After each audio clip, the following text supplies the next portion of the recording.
Una realidad aparte. Carlos Castaneda. Segunda parte. La tarea de ver. Capítulo 9. Durante 3 meses, don Juan evitó sistemáticamente hablar del guardián. En dicho lapso, le hice 4 visitas. Él me mandaba a realizar encargos, y cuando se hallaban cumplidos, me decía simplemente que regresara a mi casa. El 24 de abril de 1969, la 4ª vez que estuve con él, tuvimos por fin una confrontación, después de cenar, sentados junto a la estufa de tierra. Le dije que me estaba haciendo algo incongruente. Yo estaba dispuesto a aprender, y él ni siquiera quería tenerme cerca. Yo había tenido que luchar muy duro para superar mi aversión a usar sus hongos alucinógenos, y sentía, como él mismo había dicho, que no tenía tiempo que perder. Escuchó pacientemente mis quejas. «Eres demasiado débil», dijo. «Te apuras cuando deberías esperar, pero esperas cuando deberías darte prisa. Piensas demasiado. Ahora piensas que no hay tiempo que perder. Y hace poco pensabas que no querías volver a fumar. Tu vida es como una pelota desinflada, y ahorita no te da para encontrarte con el humito. Yo soy responsable de ti, y no quiero que mueras como un idiota». Me sentí apenado. «¿Qué puedo hacer, don Juan? Soy muy impaciente». «Vive como guerrero. Ya te he dicho, un guerrero acepta la responsabilidad de sus actos, hasta del más trivial de sus actos. Tú actúas tus pensamientos, y eso está mal. Fallaste con el guardián a causa de tus pensamientos». «¿Cómo fallé, don Juan?» «Pensando todo. Pensaste en el guardián, y por eso no pudiste vencerlo. Primero debes vivir como un guerrero. Creo que entiendes eso muy bien». Quise intercalar algo en mi defensa, pero él me calló con un ademán. «Tu manera de vivir es suficientemente templada», prosiguió. «En realidad, es más templada que la de Pablito o la de Néstor, los aprendices de Genaro. Y así y todo, ellos ven y tú no. Tu vida es más compacta que la de Eligio, y él probablemente verá antes que tú. Eso de veras me confunde. Ni siquiera Genaro puede acabar de entenderlo. Has cumplido fielmente todo lo que te he mandado hacer, todo cuanto mi benefactor me enseñó en la primera etapa del aprendizaje, te lo he pasado. La regla es justa, los pasos no pueden cambiarse. Has hecho todo cuanto uno tiene que hacer, y sin embargo no ves, pero a los que ven como Genaro, les parece que ves. Yo me fío de eso y caigo en una trampa. Siempre acabas portándote como un tonto que no ve, y por supuesto eso es lo que eres». Las palabras de don Juan me despertaron una profunda zozobra. Sin saber por qué, me hallaba a punto de llorar. Y empecé a hablar de mi niñez, y una oleada de pesar me envolvió. Don Juan se me quedó viendo un instante, y luego apartó los ojos. Fue una mirada penetrante. Sentí que literalmente me había agarrado con los ojos. Tuve la sensación de 2 dedos que me hacían con suavidad, y advertí una agitación extraña, una comezón, una desazón agradable en la zona de mi plexo solar. Estaba tremendamente consciente de mi región abdominal. Percibí su calor. Ya no pude hablar coherentemente. Mascullé algo antes de callar por entero. «Ha de ser la promesa», dijo don Juan tras una larga pausa. «Una promesa que hiciste una vez, hace mucho». «¿Qué promesa?» «A lo mejor tú puedes decírmelo, si te acuerdas de ella, ¿no?» «No. Una vez prometiste algo muy importante. Pensé que quizá tu promesa te evitaba ver». «No sé de qué habla usted». «Hablo de una promesa que hiciste. Tienes que recordar». «Si usted sabe cuál fue la promesa, ¿por qué no me lo dice, don Juan?» «No, de nada serviría decirte». «¿Fue una promesa que me hice a mí mismo?» Por un momento pensé que podría estarse refiriendo a mi decisión de abandonar el aprendizaje. No, esto es algo que pasó hace mucho tiempo, dijo. Reí, seguro de que don Juan estaba jugando conmigo. Me sentí lleno de malicia. Tuve un sentimiento de exaltación ante la idea de poder engañar a don Juan, quien, me hallaba convencido, sabía tan poco como yo acerca de la supuesta promesa. Sin duda, buscaba en la oscuridad y trataba de improvisar. La idea de seguirle la corriente me deleitó. ¿Fue algo que le prometí a mi abuelito? No, dijo él, y sus ojos brillaron. Tampoco fue algo que le prometiste a tu abuelita. La ridícula entonación que dio a la palabra abuelita me hizo reír. Pensé que don Juan me estaba poniendo alguna trampa, pero me hallaba dispuesto a jugar hasta el final. Y empecé a enumerar todos los posibles individuos a quienes yo habría podido prometer algo de gran importancia. Él dijo no cada vez. Luego encaminó la conversación hacia mi niñez. ¿Por qué fue triste tu niñez?, preguntó con gesto serio. Le dije que mi infancia no había sido en verdad triste, sino acaso un poco difícil. Todo el mundo siente lo mismo, dijo, mirándome de nuevo. También yo pasé de niño muchas desdichas y temores. Ser un niño indio es duro, muy duro. Pero el recuerdo de aquel tiempo ya no tiene otro significado sino que fue duro. Dejé de pensar en las penalidades de mi vida, aún antes de que aprendiera a ver. Yo tampoco pienso en mi niñez, dije. ¿Y entonces por qué te entristece? ¿Por qué tienes ganas de llorar? No sé, tal vez cuando me acuerdo de niño, siento lástima de mí mismo y de todos mis semejantes. Me siento indefenso y triste. Me miró con fijeza, y de nuevo mi región abdominal registró la extraña sensación de dos dedos suaves que la aferraban. Aparté los ojos y luego volví a mirarlo. Él miraba a la distancia más allá de mí.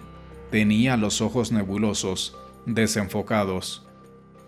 Fue una promesa de tu niñez, dijo tras un silencio momentáneo. ¿Qué cosa prometí? No respondió. Tenía los ojos cerrados. Sonreí involuntariamente. Sabía que don Juan estaba tantaleando en la oscuridad. Sin embargo, había perdido en parte mi ímpetu original de seguirle el juego. Yo era un niño flaco, prosiguió, y siempre tenía miedo. Yo también, dije.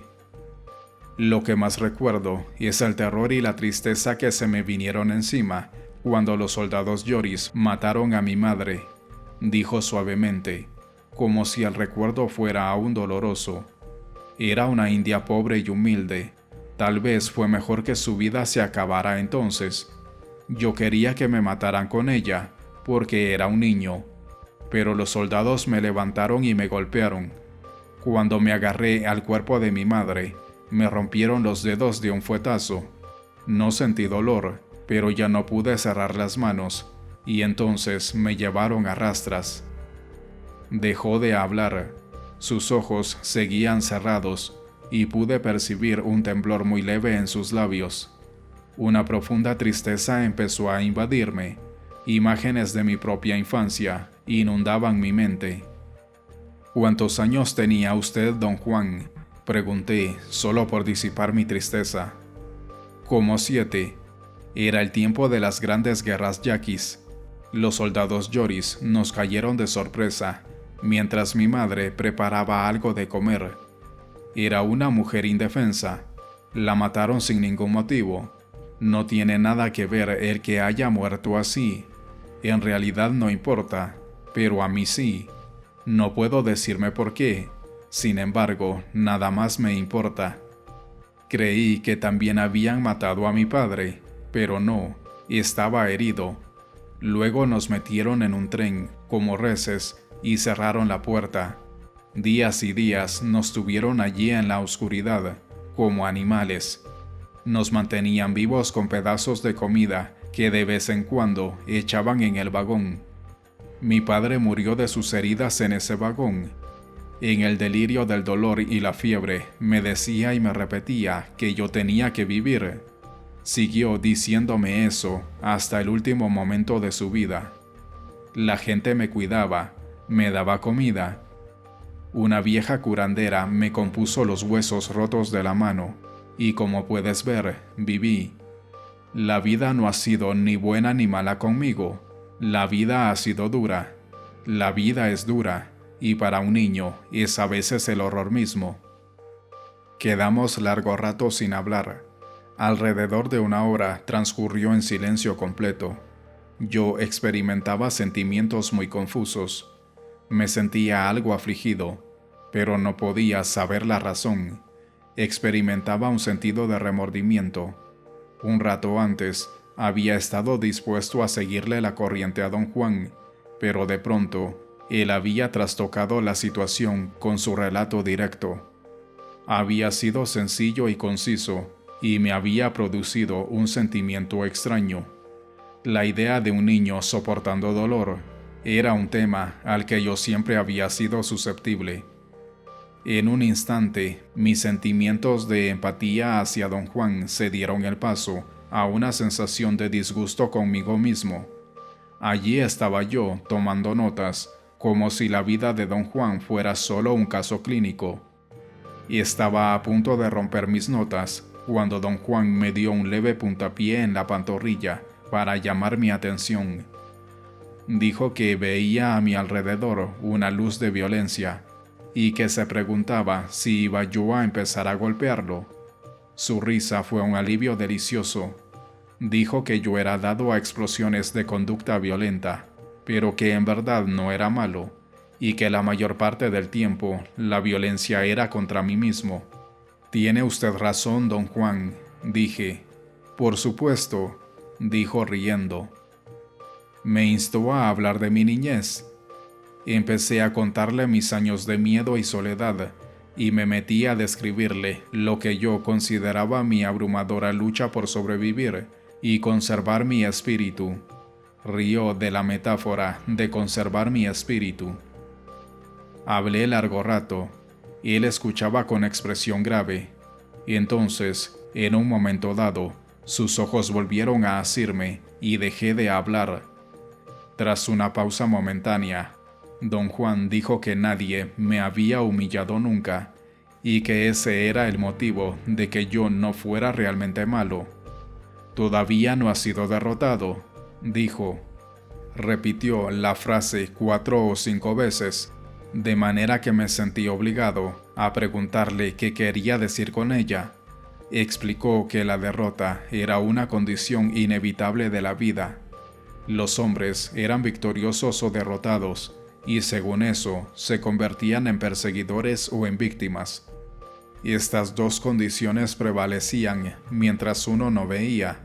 El ver disipaba la ilusión de la victoria, la derrota o el sufrimiento.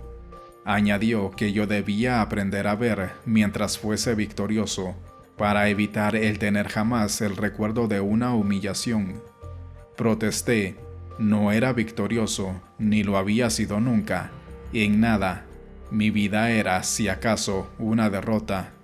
Rió y arrojó al suelo su sombrero. «Si tu vida es la derrota que dices, pisa mi sombrero», me desafió en broma.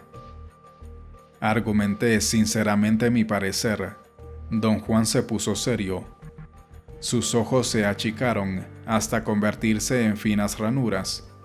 Dijo que las razones por las que yo consideraba mi vida una derrota no eran la derrota en sí. Luego, en un movimiento rápido y completamente inesperado, me tomó la cabeza entre las manos, colocando sus palmas contra mis sienes. Sus ojos cobraron fiereza al mirar los míos. Asustado, aspiré por la boca.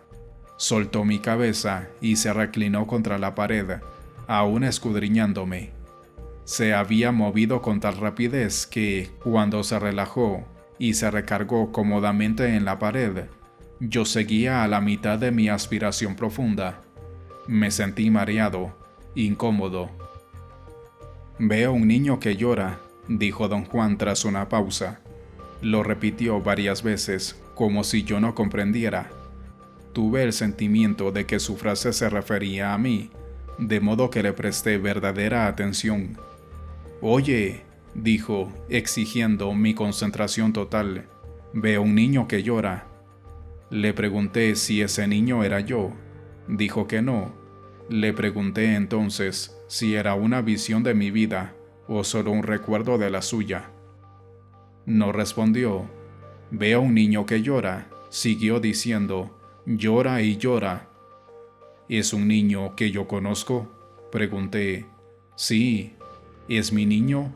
«No». «¿Está llorando ahora?». «Está llorando ahora», dijo con convicción. Pensé que don Juan tenía una visión de un niño que yo conocía y que en ese mismo instante estaba llorando. Pronuncié los nombres de todos los niños que conocía, pero él dijo que esos niños no tenían que ver con mi promesa y que el niño que lloraba era muy importante con relación a ella. Las aseveraciones de don Juan parecían incongruentes. Había dicho que yo prometí algo a alguien durante mi infancia y que el niño que lloraba en ese preciso momento era importante para mi promesa. Le dije que sus palabras no tenían sentido. Repitió calmadamente que veía a un niño llorar en ese momento y que el niño estaba herido. Luché seriamente por dar a sus afirmaciones algún tipo de hilación ordenada, pero no podía relacionarlas con nada de lo que yo tuviera conciencia. «No doy en el clavo», dije, «porque no puedo recordar haber hecho a nadie una promesa importante, y menos a un niño». Achicó de nuevo los ojos y dijo que el niño que lloraba en ese preciso momento era un niño de mi infancia. «¿Era niño durante mi niñez y sigue llorando ahora?», pregunté. «¿Es un niño que está llorando ahora?», insistió. «¿Se da usted cuenta de lo que dice don Juan?». «Sí». «No tiene sentido. ¿Cómo puede ser un niño ahora si lo fue cuando yo mismo era niño?». «Es un niño y está llorando ahora», dijo con terquedad. «Explíqueme eso, don Juan». «No, tú me lo tienes que explicar a mí». A fe, me resultaba imposible sondear aquello a lo cual se refería. «Está llorando, siguió diciendo don Juan en tono hipnótico, «y ahora te abraza. Está herido y te mira. ¿Sientes sus ojos? Y está hincado y te abraza. Es más chico que tú. Vino a ti corriendo, pero tiene el brazo roto. ¿Sientes su brazo? Ese niño tiene una nariz que parece botón. Sí, es una nariz de botón». Mis oídos empezaron a zumbar y perdí la noción de hallarme en la casa de don Juan. Las palabras «nariz de botón» me arrojaron de inmediato en una escena de mi niñez. Yo conocía a un niño con nariz de botón. Don Juan se había colado en uno de los sitios más recónditos de mi vida. Supe entonces de qué promesa hablaba. Experimenté exaltación, desesperación, reverencia temerosa hacia don Juan y su espléndida maniobra. ¿Cómo demonios sabía lo del niño con nariz de botón de mi infancia? El recuerdo evocado en mí por don Juan me agitó a tal grado que el poder de mi memoria me hizo retroceder a un tiempo en el que yo tenía 8 años. Esa fue sin duda la época más atormentada de mi niñez. El carácter dulce y apacible de mis padres no contribuyó de ninguna manera a prepararme para el embate de mis compañeros de escuela y primos de mi edad. Había más de 20 niños con quien vérmelas día a día. Eran fuertes y, sin darse cuenta, absolutamente brutales. Su crueldad llegaba a extremos verdaderamente extravagantes. Yo sentía entonces estar rodeado de enemigos, y en los torturantes años siguientes libré una guerra sórdida y desesperada. Finalmente, por medios que a estas alturas sigo sin conocer, logré someter a todos mis primos. Era en verdad victorioso. Ya no tenía competidores que contaran. Sin embargo, yo no me di cuenta de eso, ni tampoco sabía cómo detener mi guerra, que lógicamente se extendió a los terrenos de la escuela. Los salones de la escuela rural a la que asistía eran mixtos, y los años primero y tercero estaban separados únicamente por un espacio entre los pupitres. Fue allí donde conocí a un niño de nariz plana, a quien fastidiaban con el apodo Nariz de Botón. Cursaba el primer año. Yo solía ensañarme con él al azar, sin verdadera intención de hacerlo, pero él parecía simpatizar conmigo a pesar de cuánto le hacía. Solía seguirme a todas partes, e incluso guardaba el secreto de que yo era el responsable de algunas de las maldades que desconcertaban al director. Sin embargo, yo seguía molestándolo. Un día derribé a propósito un pesado pizarrón de caballete. Cayó sobre él. El pupitre donde se hallaba sentado absorbió parte del impacto, pero así y todo, el golpe le rompió la clavícula. Cayó al suelo. Lo ayudé a levantarse y vi el dolor y el susto en sus ojos mientras él me miraba y se me abrazaba. El choque de verlo sufrir con un brazo destrozado fue más de lo que pude soportar. Durante años, yo había batallado ceñudamente contra mis primos y había vencido. Había sojuzgado a mis enemigos. Me había sentido bueno y poderoso, hasta el momento en que la figura llorosa del niño con nariz de botón demolió mis victorias. Allí mismo abandoné la batalla. En todas las formas en que era capaz, me hice el propósito de no triunfar nunca más. Pensé que tendrían que cortarle el brazo, y prometí que si el niño se curaba, yo jamás volvería a ser victorioso. Renuncié por él a mis victorias. Así fue como lo comprendí entonces. Don Juan había abierto una llaga purulenta en mi vida. Me sentí aturdido, acongojado. Un trozo de tristeza sin alivio me llamaba y sucumbí a él. Sentí sobre mí el peso de mis acciones. El recuerdo de aquel niñito con nariz de botón, cuyo nombre era Joaquín, me produjo una angustia tan vívida que lloré. Hablé a don Juan de mi tristeza por ese niño que jamás tuvo nada, ese Joaquincito que no tenía dinero para ver un médico y cuyo brazo nunca sanó debidamente, y todo lo que yo pude darle fueron mis victorias pueriles. Me sentía lleno de vergüenza. «Déjate de babosadas», dijo don Juan imperioso. «Diste bastante, tus victorias eran fuertes y eran tuyas, diste bastante.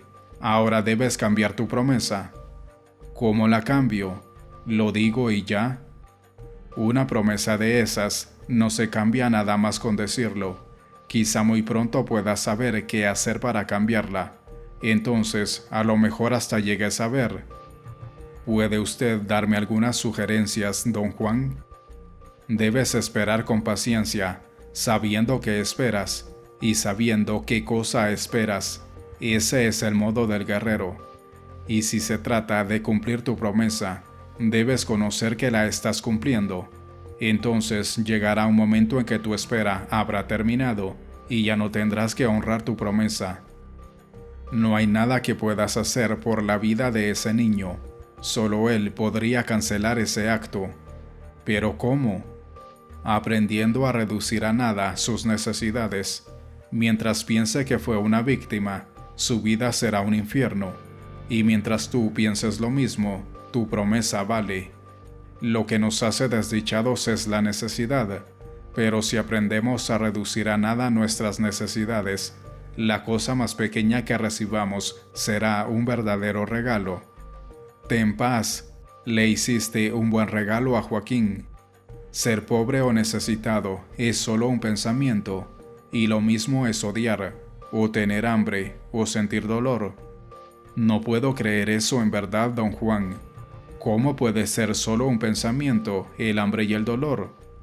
Para mí, ahora son solo pensamientos. Eso es todo lo que sé. He logrado esa hazaña. Esa hazaña es poder, y ese poder es todo lo que tenemos. Sin ese poder somos basura, polvo en el viento. No dudo que usted lo haya logrado, don Juan, pero ¿cómo puede un hombre común, digamos yo o el Joaquincito, llegar a eso? A nosotros como individuos nos toca oponernos a las fuerzas de nuestras vidas. Esto te lo he dicho 1000 veces, solo un guerrero puede sobrevivir. Un guerrero sabe que espera y sabe lo que espera, y mientras espera no quiere nada, y así cualquier cosita que recibe es más de lo que puede tomar. Si necesita comer, halla el modo, porque no tiene hambre. Si algo lastima su cuerpo, halla el modo de pararlo, porque no siente dolor. Tener hambre o sentir dolor significa que uno se ha entregado y que ya no es un guerrero. Las fuerzas de su hambre y su dolor lo destruirán. Quise seguir discutiendo el tema, pero me detuve al darme cuenta de que con la discusión estaba levantando una barrera para protegerme de la fuerza devastadora de la prodigiosa hazaña de don Juan, que me había tocado tan hondo y con tal poder. ¿Cómo supo?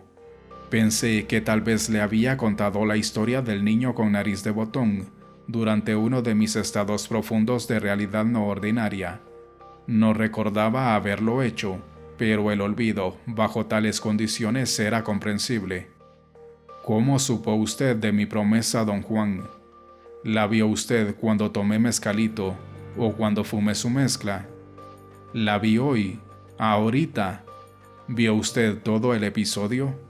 Ahí vas otra vez. Ya te dije, no tiene caso hablar de cómo es ver, no es nada. No prolongué más el asunto. Emotivamente me hallaba convencido. Yo también hice una vez un juramento, dijo don Juan de repente. El sonido de su voz me hizo saltar. Prometí a mi padre que viviría para destruir a sus asesinos. Años enteros cargué con esa promesa. Ahora la promesa está cambiada. Ya no me interesa destruir a nadie. No odio a los Yoris, no odio a nadie. He aprendido que los incontables caminos que uno recorre en su vida son todos iguales. Los opresores y los oprimidos se encuentran al final, y lo único que sigue valiendo es que la vida fue demasiado corta para ambos. Hoy no me siento triste porque mis padres murieran como murieron. Me siento triste porque eran indios. Vivieron como indios y murieron como indios, y nunca se dieron cuenta de que antes que nada eran gente.